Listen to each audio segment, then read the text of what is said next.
can start to see the inner shadow right there showing up. Right now, if I'm just going to get rid of the rest of the text. I only want the H in there to make this easier to see. Right now, if I scale this, watch the shadow. The shadow size is not scaling with the text, right? The shadow itself is staying the same. So relative to the size of the letter, there the shadow is really big, there it's really small. If you go into the Effects tab and then enable Scale with Object, now as I scale this, the shadow will stay relatively the same size. So very important little check mark there to be aware of, because that of course is going to affect, as you're scaling things, how it's going to look. I would argue that you probably want scale with size as more of the default, but it doesn't appear to be. So I don't know, it just is what it is, but it's just something to be aware of. So if you're scaling something and you're going, hold on, I've got to resize my shadow to make it look normal or inside shadow, whatever it is, just enable that checkbox and you'll be good to go. Let's see here in the comments here real quick. Was there anything else? Oh, just Jeff saying thank you for the rabbit hole. You're quite welcome, Jeff. It's always fun. Okay, so that was that. Let's move on to, let's see, that was inner shadow. So we looked at outer shadow. We just looked at inner shadow. Outer glow, I mean, this is now we're getting to kind of self-explanatory mode here. It's very much the same. So let's take my background here and let's make that black. I'm gonna go Shift F5 to bring up my fill. We're gonna go for the secondary color black, applied that. Then back up to my little H that I've created here, and let's add an outer glow. We'll start by leaving it white, and you can see the glow that happens in there. Or if I open up these settings, and I can get a little bit more intensity.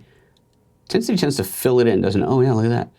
So, ooh, that's probably looks nicer if you bring that down a little bit. Can I punch in a bigger number here, like 200? I can. So I can punch in a bigger number. I can only grab it to 100 by sliding, but I can punch in a bigger number. Let's do a really big 1,000. Okay, that's a bit much. Let's do like 500. There you go. That's nice and super glowy. The opacity you can change, and of course the color. So if I want to do like a yellow glow behind that, away you go. And once again in here, that scale with object is going to be an important one, because if you want that glow to maintain its relative size or to maintain its absolute size. So things to consider and play with. Mars is saying there are still glitches with Affinity. I have to use betas in production use. Oh, you have to use the betas in production use. Oh, interesting. Which is counterintuitive to the use of a beta. Are the betas publicly available, Mars? When copying style, I'll use object squares as the baseline and copy from those. I set them outside my artboard. So, all right, so what Mars is saying is create an if I'm understanding you, Mars, you create an object, just a square, a block, and anything, apply your effects to that, stick that off to the side, and use it as kind of a clipboard to grab that style when you want it, which is interesting. You also have a preset styles that you can save, though, which I've only started to play with because you could download them. I downloaded a bunch, so I was just trying to experiment with it.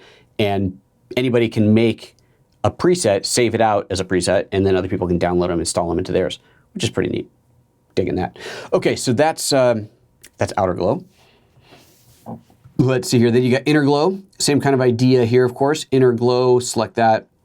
Let's do a nice big inner glow in there.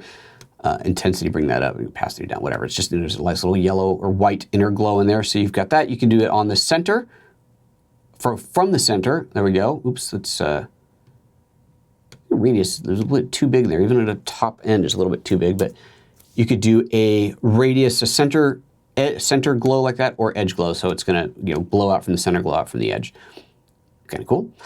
All right, next up, outline. Again, fairly self-explanatory. Let's change the colors on this. We'll go for a blue on there, and let's just make that nice and big. So a couple things worth looking at in here. Let's make this bigger so we can see what's happening on the corners.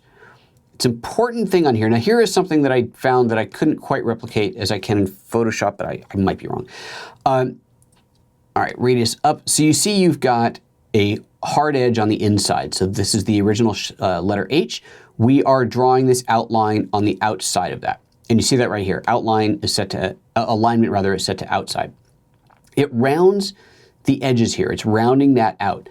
I'm not seeing a corner in here. Now I may just have not found it yet, but I know in Photoshop you would have an option here how you wanted those corners. Do you want them to be rounded or cornered or mitered, I think it's called. There might even be other options if I'm remembering right. I kind of feel like that's something that's in here. I might have seen it somewhere, but I'm not finding it here. It's not. You've just watched a 5-minute sample of a live training video. To see the rest of it, head to PhotoApps.Expert/live where you can purchase and download it, or sign up as a member. Members can stream any live training video as often as they like and have access to video tips and other exclusive member bonuses. To learn more about membership, head to PhotoApps.Expert/member.